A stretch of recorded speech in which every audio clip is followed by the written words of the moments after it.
अब teaching session complete होता है प्रेजेंट डेफिनेट टेंस का, उसके पश्चात हम प्रैक्टिस की ओर बढ़ते हैं, इंग्लिश से हिंदी ट्रांसलेशन, ठीक है, क्योंकि प्रैक्टिस ही बहुत ही महत्वपूर्ण चीज है।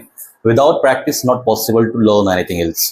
प्रैक्टिस एक ऐसा सेशन है, एक ऐसा हिस्सा है जो आपको किसी भी चीज को याद रखने में सबसे महत्वपूर्ण भूमिका अदा करता है। It means practice is a key of learning the things. Start करते हैं कि प्रेजेंट डेफिनेट टेंस जो मैंने पढ़ाया है उसके प्रैक्टिस सेंटेंसेस, ठीक है। प्रैक्टिस सेंटेंसेस के नोट्स आपको दिए जा रहे हैं। प्रैक्टिस सेशन में आपको सबसे पहले जो नोट्स दिया गया है, सबसे पहले आप सब्जेक्ट देखेंगे, सब्जेक्ट के बाद आप देखेंगे वर्ब की फर्स्ट फॉर्म और वर्ब की फिफ्थ फॉर्म, यानी वर्ब की फर्स्ट फॉर्म के साथ क्या मिलेगा, एस और ईएस वाली फॉर्म प्लस ऑब्जेक्ट। इस प्रकार के जो भी वाक्य होंगे उन सभी वाक्यों को आप जब ट्रांसलेट करेंगे इंग्लिश से हिंदी में, तब आपको हिंदी वाक्य के अंतिम 2 या 3 शब्द क्या सुनाई देगा, ता है, ती है, ते है या ता हो, ठीक है। अब हम बात करते हैं, जैसे यहाँ पर लिखा हो, पहला सेंटेंस लिखा हुआ है कि I go to school. I go to school means क्या होता है कि मैं स्कूल जाता हूं। दूसरा है she it's breakfast every morning, वह हर सुबह ब्रेकफास्ट यानी नाश्ता करती हैं। दे लिव इन मुंबई, वे मुंबई में रहते हैं। देन वी स्टडी इंग्लिश, हम अंग्रेजी पढ़ते हैं। इट रेन्स इन जुलाई, जुलाई में बारिश होती है। I write letters to my friends, मैं अपने मित्रों को पत्र लिखता हूं। आगे देखिए, ही रीड्स बुक्स, वह किताबें पढ़ता है। वी प्ले फुटबॉल, हम फुटबॉल खेलते हैं। I drink coffee every morning, I drink coffee every morning, मैं हर सुबह कॉफी पीता हूं। She dances in the living room, वह लिविंग रूम में डांस करती है। दे ईट डिनर एट 8 PM, वे 8 बजे डिनर करते हैं।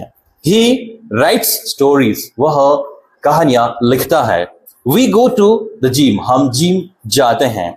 I learn new things every day, मैं हर दिन नई चीजें सीखता हूं। ही ड्राइव्स अ कार, वह कार चलाता है। इस प्रकार से हम क्या कर सकते हैं, इंग्लिश से हिंदी में ट्रांसलेट कर सकते हैं। बार बार किसी चीज को पढ़ने से क्या होता है कि हम याद नहीं करते, फिर भी हमें याद हो जाती है। When you will read again and again, जब क्या करते हो आप, बार बार पढ़ते हो तो चीजें क्या हो जाती है, ऑटोमेटिक याद हो जाती है। So first you have to become habitual of reading. Reading is the most important part. जब आप रीडिंग करते हो, क्या करते हो, जब आप रीडिंग करते हो, रीड करने के पश्चात क्या करते हो, अंडरस्टैंड करते हो।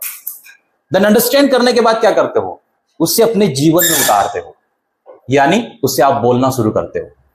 First you have to read, second understand, and third you have to speak in front of the people, लोगों के सामने। फिर बाद में आपको क्या करना है, बोलना है।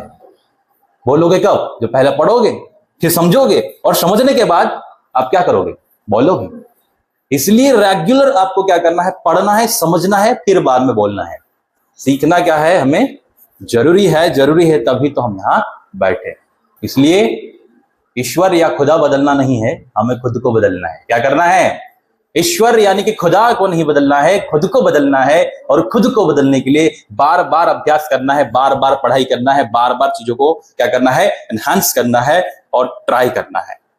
Okay, so from this time you have to do practice. Practice is a key of learning things. Okay, thank you.